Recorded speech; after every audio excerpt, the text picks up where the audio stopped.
हाँ बच्चों, हम वापस आ गए हैं। अभी देख लो जरा, अपन बात कर रहे थे जब डीएनए और आरएनए का जब हाइड्रोलाइसिस होता है तो पेंटोज शुगर बनती है, वो डीऑक्सी राइबोज हो सकती है, राइबोज हो सकती है, दोनों बातें कर ली अपन ने। अब अपन बात करने वाले हैं नाइट्रोजनी बेस की। किसकी बात करने वाले हैं? नाइट्रोजनी बेस की। तो मैं बता देता हूँ, यहाँ पर 4 टाइप के नाइट्रोजनी बेस हर किसी में मिलते हैं। डीएनए के अंदर भी कितने मिलते हैं? 4 टाइप के मिलते हैं। और आरएनए के अंदर भी कितने मिलते हैं? 4 टाइप के मिलते हैं। आरएनए में भी कितने मिलते हैं? 4 टाइप के मिलते हैं। ठीक है ना। टोटल नाइट्रोजनी बेस है वो 5 हैं। टोटल नाइट्रोजनी बेस है वो क्या है? 5 है। अब देख लो, पर डीएनए में कितने मिलेंगे? 4, है ना। इन 5 में से 4 मिलेंगे कोई, ठीक है। और आरएनए में भी इन 5 में से कोई 4 मिलेंगे। कोई तुम्हें पूछ ले कि टोटल नाइट्रोजनी बेस कितने हैं जो न्यूक्लिक एसिड में मिलते हैं, तो वो 5 है। 1 2 3 4 5। कितने हैं? 5। ठीक है। अब बात करें, कुछ नाइट्रोजनी बेस तो ऐसे होते हैं जो डीएनए में मिलते हैं, केवल डीएनए में मिलते हैं। ठीक है, चलो केवल की बात छोड़ो। देखो मैं बता देता हूं, जैसे 5 में से 4 तो मिलेंगे, इन्हीं 5 में से कोई 4 मिलेंगे कहां पर? डीएनए में, और कोई 4 मिलेंगे आरएनए में। अब यहाँ पर देखो, पहले का इसकी स्ट्रक्चर याद रखना या नहीं है तुमको, फिर भी अगर तुम्हें ये बना लेना, तुम्हें कॉपी के अंदर तो बनाना ही है, नोटबुक के अंदर तो यहाँ पर ये एडेनिन है, क्योंकि देखो ये थोड़ा सा अगर बना लोगे तो तुम्हारे आइडिया रहेगा, बायो के अंदर भी यूज होगा ये। ठीक है ना। तो यहाँ पर पहला जो नाइट्रोजनी बेस है जिसका नाम है एडेनिन, जिसको मैं ए से रिप्रेजेंट करूंगा, वो आरएनए और डीएनए दोनों में मिलेगा। किस में मिलेगा? आरएनए और डीएनए में दोनों में मिल जाएगा। ठीक है। दूसरा बात करूं, ग्वानिन की बात करूं तो जी से इसको रिप्रेजेंट करेंगे, और वो आरएनए और डीएनए दोनों में मिलने वाला बच्चों, है ना। अगर बात करूं थर्ड, साइटोसिन, साइटोसिन को मैं सी से रिप्रेजेंट करूंगा, जो आरएनए और डीएनए दोनों में मिलेगा। अगर मैं बात करूं यहाँ पर, पहले मैं यूरिसिल की बात कर लेता हूँ। यूरिसिल में देखना, इसको यू से रिप्रेजेंट करेंगे, इसकी स्ट्रक्चर ये रही, है ना। जो केवल और केवल यूरिसिल कहाँ मिलेगा? आरएनए में मिलेगा बच्चों, है ना। और यहाँ पर बात करूँ मैं फिर थाइमिन की, थाइमिन को मैं टी से रिप्रेजेंट करूँगा, और इसकी स्ट्रक्चर रहेगी। और ध्यान से देखना बच्चों, थाइमिन और यूरिसिल में क्या डिफरेंस है? यूरिसिल में थाइमिन में देखोगे ना, तो थाइमिन की स्ट्रक्चर यूरिसिल जैसी है, परंतु यहाँ पर देखो ढंग से, ये 5 नंबर कार्बन है, इस 5 नंबर कार्बन पे एक मिथाइल जुड़ा हुआ है एक्स्ट्रा, है ना। अगर ये यूरिसिल में, यहाँ पर मैं यूरिसिल में अगर मैं 5 नंबर कार्बन पे मिथाइल जोड़ दूं, तो ये भी किस में कन्वर्ट हो जाएगा? थाइमिन में कन्वर्ट हो जाएगा। इसका मतलब मैं थाइमिन का दूसरा नाम भी लिख सकता हूं, जिसका नाम होता है 5 मिथाइल यूरिसिल। 5 मिथाइल यूरिसिल किसको बोला जाता है? थाइमिन को बोला जाता है बच्चों। ठीक है ना, ये याद रखना। ठीक है। अब बात करते हैं अपन एडेनिन की। एडेनिन हो गया, ग्वानिन हो गया, साइटोसिन हो गया, थाइमिन हो गया, और यूरिसिल हो गया। अब इनमें से कौन कौन से नाइट्रोजनी बेस रहेंगे जो केवल और केवल आरएनए में मिलेंगे? तो ये आरएनए में मिलता है, ये आरएनए में मिलता है, ये आरएनए में मिलता है, और थाइमिन आरएनए में नहीं मिलता, यूरिसिल आरएनए में मिलता है। तो 1 2 3 4 ये आरएनए में मिलेंगे। और अगर यही बात करूं मैं डीएनए की, तो डीएनए में देख लेना अच्छे से क्या होगा। डीएनए के अंदर ये एडेनिन मिलेगा, ग्वानिन मिलेगा, साइटोसिन भी मिलेगा, और यूरिसिल नहीं मिलता, और कौन मिलता है? थाइमिन मिलता है। ठीक है ना। और यहाँ से देखना, यहाँ से देखो, यूरिसिल से ही थाइमिन बना है, तो मतलब पहले यूरिसिल बना होगा और बाद में थाइमिन बना होगा, है ना। यूरिसिल के ऊपर क्या आ गया? CH3 आ गया, आके जुड़ गया, तो इससे क्या बन गया? थाइमिन बन गया। तो यहाँ पर याद रखना, यूरिसिल से ही क्या बना? थाइमिन बना है। और ये इस चीज़ को रिप्रेजेंट करता है कि इवोल्यूशन के दौरान पहले आरएनए बना था, और उसके बाद में कौन बना था?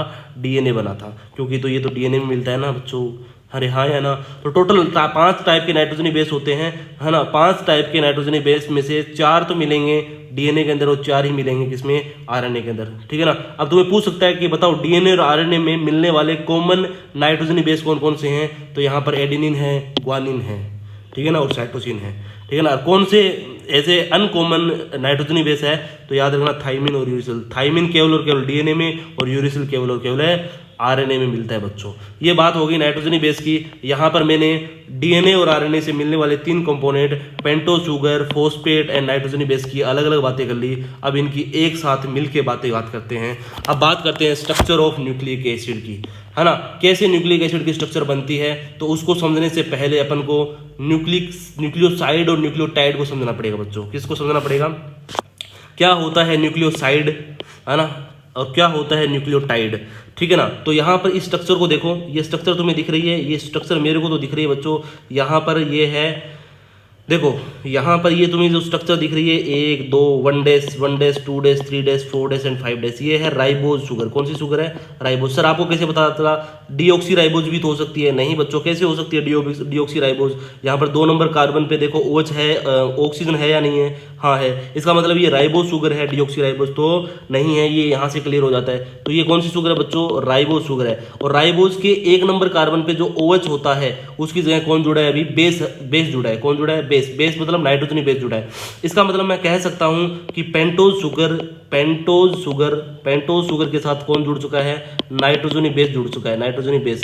अगर मैं कहूं कि पेंटोज शुगर और नाइट्रोजनी बेस अगर आपस में जुड़ जाए, है ना, कौन सी नाइट्रोजनी बेस कितने पे नंबर कार्बन पे जुड़ेगा, 1 नंबर कार्बन पे जुड़ेगा, 1 डेज पे जुड़ेगा बच्चों। किस पे जुड़ेगा, 1 डेज पे। तो बनने वाले स्ट्रक्चर को बोलेगा न्यूक्लियोसाइड। तो न्यूक्लियोसाइड किसे बोला जाता है, न्यूक्लियोसाइड राइबोज शुगर और इस नाइट्रोजनी बेस के जुड़ने की। देखो पहले देखो डीएनए और आरएनए क्या होता है, डीएनए और आरएनए होता है, इन तीनों के कॉम्बिनेशन से बनता है ना, इन तीनों के कॉम्बिनेशन से एक न्यूक्लियोटाइड बनेगा। क्या बनेगा, न्यूक्लियोटाइड बनेगा। ये तीनों आपस में जुड़ जाएंगे ना जब तो बनेगा न्यूक्लियोटाइड, और बहुत सारे न्यूक्लियोटाइड जुड़ जाएंगे तो क्या बन जाएगा, डीएनए और आरएनए बन जाएगा। ये बात इंपॉर्टेंट है क्योंकि तुम्हें पता है कि डीएनए और आरएनए क्या होते हैं, पॉलीन्यूक्लियोटाइड होते हैं। क्या होते हैं, पॉलीन्यूक्लियोटाइड होते हैं। बहुत सारे न्यूक्लियोटाइड जुड़ सकते हैं। तो न्यूक्लियोटाइड बनाने से पहले अपन को क्या बनाना पड़ेगा, न्यूक्लियोसाइड बनाना पड़ेगा, उसके बाद में न्यूक्लियोटाइड बनेगा। तो न्यूक्लियोसाइड किसे कहा जाएगा, न्यूक्लियोसाइड बोला जाएगा बच्चों पेंटोज शुगर और नाइट्रोजनी बेस के मिलाप से, दोनों के एडिशन से बनेगा न्यूक्लियोसाइड, और उसके बाद में मिलेगा अपना प्यारा और हम सबका दुलारा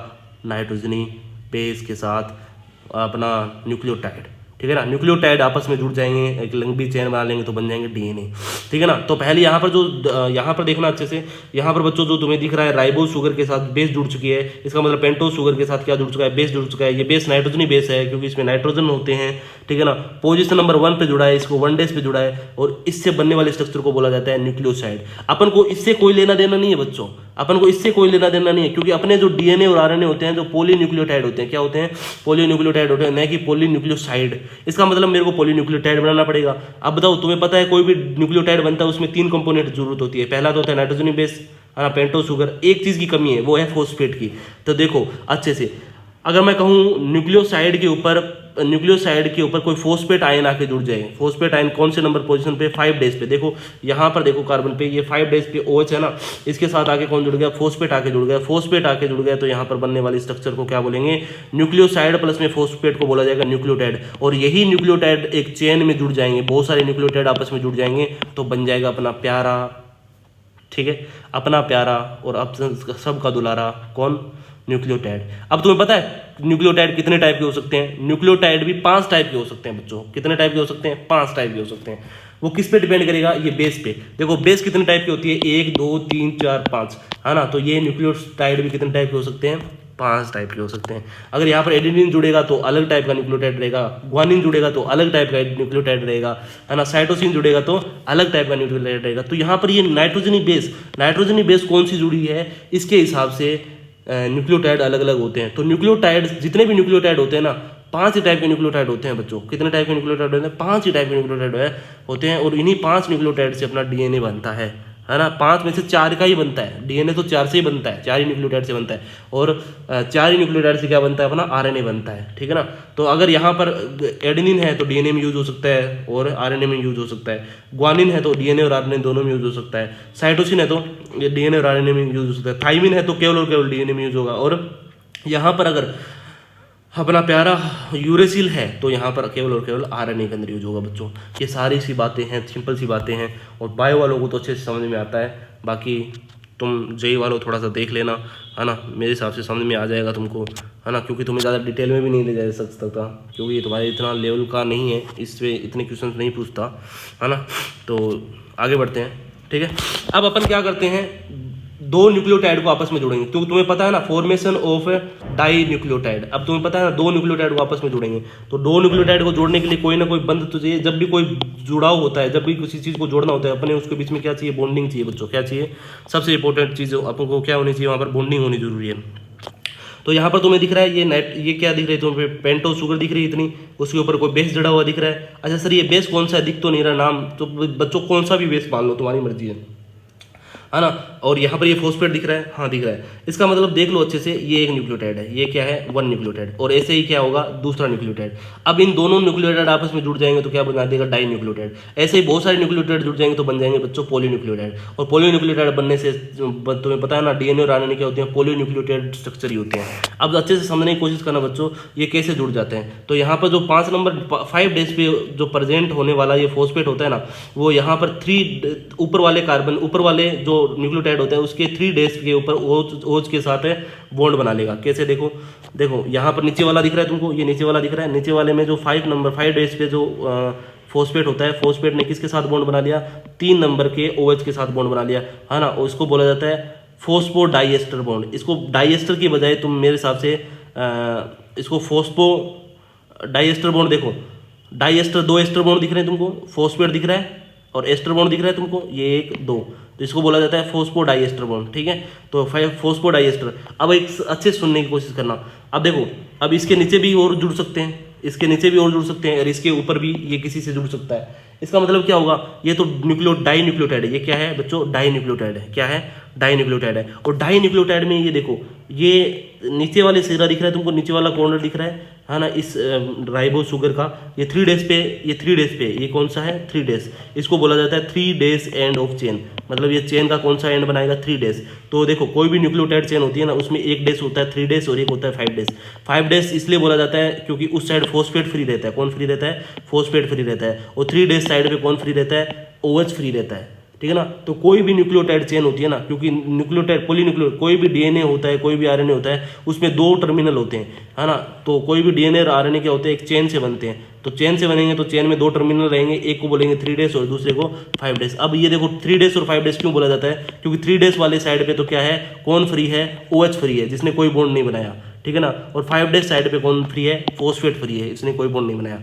तो यहाँ पर ये 5 एंड चेन होगा। इस तरीके से क्या होगा, बहुत सारी पॉलीपेप्टाइड चेन बन जाएगी। अब ये तो अपन ने क्या देखा है, डाई न्यूक्लियोटाइड देखा है। ऐसे अगर इसके नीचे और जोड़ते जाएंगे तो बहुत सारे न्यूक्लियोटाइड जुड़ के पॉलीन्यूक्लियोटाइड चेन बना लेंगे, ठीक है ना। तो कोई भी पॉलीन्यूक्लियोटाइड चेन होती है उसके अंदर क्या होंगे, 2 एंड होंगे, है ना। तुम्हें पता है ना, कोई भी रस्सी होती है, कोई भी रोप होती है, उसके 2 एंड होते हैं। एक एंड पे एक एंड होगा, दूसरा एंड टर्मिनल पे 2 एंड होंगे।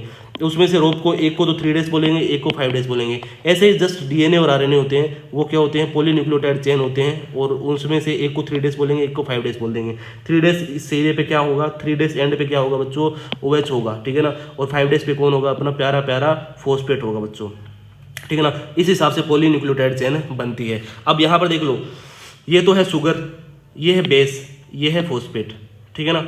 अब देखो अच्छे से समझना, शुगर, बेस, फॉस्फेट। तो पता है ना, 2 शुगर के बीच में कौन आ रहा है, फॉस्फेट आ रहा है, पर बेस का इसमें कोई लेना देना नहीं है। अच्छे से देख लो, देखो बेस बाहर की तरफ प्रोजेक्टेड है या नहीं है, इधर की साइड प्रोजेक्टेड है या नहीं है। क्या बेस ने पार्टिसिपेट किया है क्या पॉलीन्यूक्लियोटाइड चेन बनाने में, ना बच्चों ना। किसने पार्टिसिपेट किया है, 2 शुगर के बीच में कौन आके जुड़ा है, सिर्फ और सिर्फ है डाइएस्टर, फॉस्फोडाइएस्टर लिंकेज आके जुड़ी है। तो यहाँ पर देख लो, ये शुगर दिख रही है, ये शुगर रही, ठीक है ना, और ये बेस दिख रहा है, ये बेस रहा। बेस का कोई लेना देना नहीं है, इसलिए मैंने इस बेस को यहाँ बाहर की साइड रिप्रेजेंट करा है, ठीक है ना। अब जो मैं बताया ना, 2 फॉस्फेट के बीच में, 2 शुगर के बीच में, 2 शुगर के बीच में कौन जुड़ा है, फॉस्फेट जुड़ा है केवल और केवल। ऐसे देखो बहुत सारी चेन अगर आपस में जुड़ जाएगी, एन चेन जुड़ जाएगी, तो क्या हो जाएंगे, बहुत सारे। तुम्हें पता है ना, ये इतना सा क्या है, ये न्यूक्लियोटाइड है या नहीं है। देखो शुगर, फॉस्फेट और बेस तीनों मिलके ही तो क्या बनाते हैं, न्यूक्लियोटाइड बनाते हैं। और ऐसे बहुत सारे न्यूक्लियोटाइड आपस में जुड़ के क्या बनाएंगे, पॉलीन्यूक्लियोटाइड चेन बनाएंगे। इसका मतलब 2 शुगर के बीच में जुड़ने वाला कौन होता है, फॉस्फेट होता है। इसमें किसी बेस का लेना देना नहीं होता, इसमें कोई भी बेस का लेना देना नहीं होता, ठीक है ना। बेस का लेना देना कहाँ है सर, फिर वो बताएंगे जब डीएनए बनाएंगे, ठीक है बच्चों।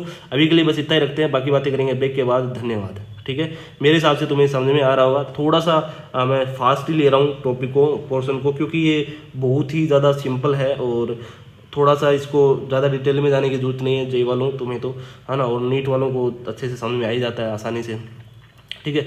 फिर भी ये बहुत मेरे हिसाब से समझ में नहीं आए तो अपन क्लास में भी डिस्कस कर सकते हैं इस चीज़ को, थोड़ा डिटेल में डिस्कस कर सकते हैं। सुपरफिशियली डिस्कस करने से कोई फ़ायदा नहीं है, ना, मतलब डीप में डिस्कस करने से कोई फ़ायदा नहीं है।